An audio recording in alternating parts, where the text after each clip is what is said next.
एक high profile फरार आरोपी की गिरफ्तारी। लेकिन ये कोई आम पुलिस रेड नहीं थी।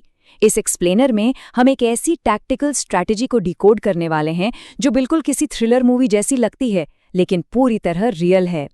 सायरन बजाती हुई गाड़ियां और दरवाजा तोड़कर अंदर घुसने वाली पुलिस की छवि को भूल जाइए।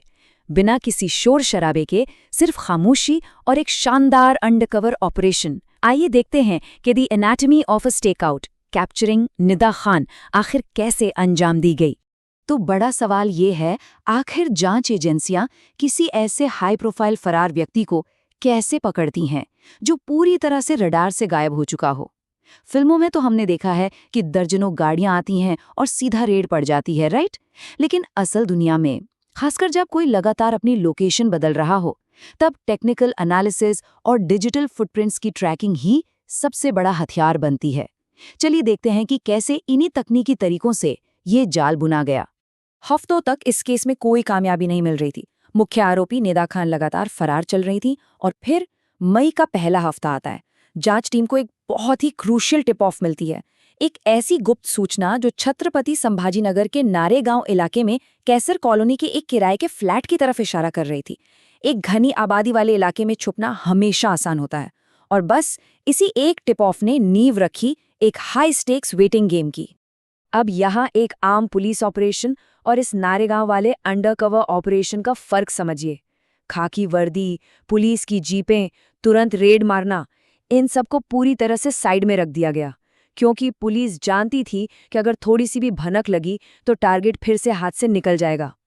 इसलिए ऑफिसर्स सादे कपड़ों में वहां की आम भीड़ का हिस्सा बन गए। एकदम स्टेल्थ मोड। तुरंत रेड मारने की बजाय उन्होंने कई दिनों तक सिर्फ और सिर्फ निगरानी करने का फैसला किया। इस पूरे ऑपरेशन को जल्दबाजी में नहीं, बल्कि 3 बहुत ही सोचे समझे स्टेप्स में अंजाम दिया गया। स्टेप 1, वो टिप ऑफ मिलना। स्टेप 2, टेक्निकल लोकेशन ट्रैकिंग के जरिए प्रेजेंस को 100% कंफर्म करना। पुलिस सिर्फ अफवाह पर आगे नहीं बढ़ सकती थी, इसलिए उन्होंने पक्के तौर पर डिजिटल कंफर्मेशन लिया। और स्टेप 3, सादे कपड़ों में लगातार निगरानी। टेक्नोलॉजी और ह्यूमन इंटेलिजेंस का एकदम परफेक्ट कॉम्बो। पुलिस को पूरा यकीन हो चुका था कि यही वो पल है जिसका उन्हें हफ्तों से इंतजार था। They knew this was the moment, but still they waited. ये बात बहुत गहरी है। लॉ एनफोर्समेंट की भाषा में इसे टैक्टिकल पेशेंस यानी रणनीतिक धैर्य कहा जाता है।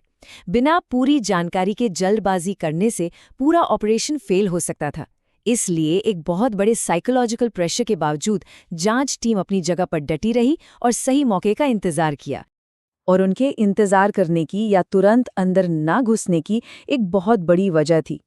सोर्सेस के मुताबिक उस छोटे से किराए के फ्लैट में आरोपी अकेली नहीं थी। वहां टोटल 6 लोग मौजूद थे। निदा खान के साथ उनके पिता, उनकी माँ, उनका भाई और उनकी मौसी भी उसी छुपे हुए ठिकाने में रह रहे थे। परिवार की मौजूदगी में रश करना बहुत रिस्की हो सकता था। एक सुरक्षित गिरफ्तारी के लिए ये बेहद जरूरी था कि बिना किसी अनावश्यक टकराव के ही मूव किया जाए। इस पूरे अंडरकवर नेट का स्केल देखिए। 20 से ज्यादा पुलिसकर्मी इस ऑपरेशन में शामिल थे, और ये सब बिना अपनी वर्दी और बिना गाड़ियों के थे। वो आसपास के इलाके में पूरी तरह घुल मिल गए। कोई राहगीर बनकर तो कोई कुछ और बनकर उस बिल्डिंग पर नजर गड़ाए हुए था। एक रिहायशी इलाके में 20 से ज्यादा लोगों की टीम को बिना किसी को शक हुए कई दिनों तक डिप्लॉय करना सच में एक बहुत बड़ी लॉजिस्टिकल अचीवमेंट है। टाइमलाइन पर नजर डालें तो सब कुछ एक टिक टिक करती घड़ी की तरह चला। मई के पहले हफ्ते में टिप ऑफ, कुछ ही घंटों में लोकेशन ट्रैकिंग से कंफर्मेशन, फिर 3 से 4 दिन का लगातार सर्वेलेंस और आखिरकार देर रात स्वूप एंड अरेस्ट। और इसमें सबसे बड़ी विडंबना पता है क्या है? यह गिरफ्तारी ठीक उस वक्त हुई जब आरोपी के वकील हाईकोर्ट में जमानत याचिका दायर करने की अंतिम तैयारियां ही कर रहे थे। एकदम निक ऑफ टाइम पर जाल बंद हो गया। ये स्टेक आउट देर रात जाकर खत्म हुआ। क्योंकि रात का वक्त था तो आरोपी को सूदगिरनी चौक पर एक न्यायिक अधिकारी के आधिकारिक आवास पर ही पेश किया गया। वहीं से ट्रांजिट रिमांड हासिल किया गया और फिर एक विशेष वाहन में सीधा नासिक लाया गया। इतने दिनों की कड़ी मेहनत और ये छुपने छिपाने का खेल इस तरह से अपने पहले अहम पड़ाव पर पहुंचा।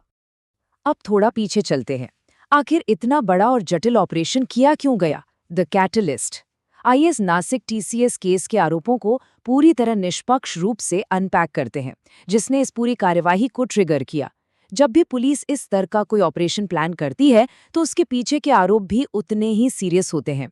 इन्वेस्टिगेशन के जो फैक्ट सामने आए हैं उसके मुताबिक आरोपी आईटी दिग्गज टाटा कंसल्टेंसी सर्विसेज यानी टीसीएस में 2021 से एक प्रोसेस एसोसिएट के तौर पर काम कर रही थीं। पिछले महीने जब गंभीर आरोप सामने आए तो उन्हें निलंबित कर दिया गया था। जांच एजेंसियों के अनुसार ये आरोप कर्मचारियों का जबरन धर्म परिवर्तन कराने से जुड़े हैं। ये भी कहा गया है कि ये एक सस्पेक्टेड रैकेट था जिसमें सर्वाइवर्स को प्रभावित करने के लिए उन्हें इस्लामी धार्मिक किताबें और वीडियो भेजे जाते थे। कानूनी रूप से बचने की कोशिशें तो पहले ही शुरू हो चुकी थी।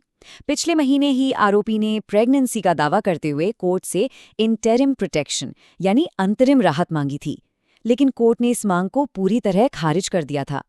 और बस कोर्ट के इसी फैसले के बाद वो undercover cat and mouse game शुरू हुआ, जिसे हमने अभी डिटेल में समझा।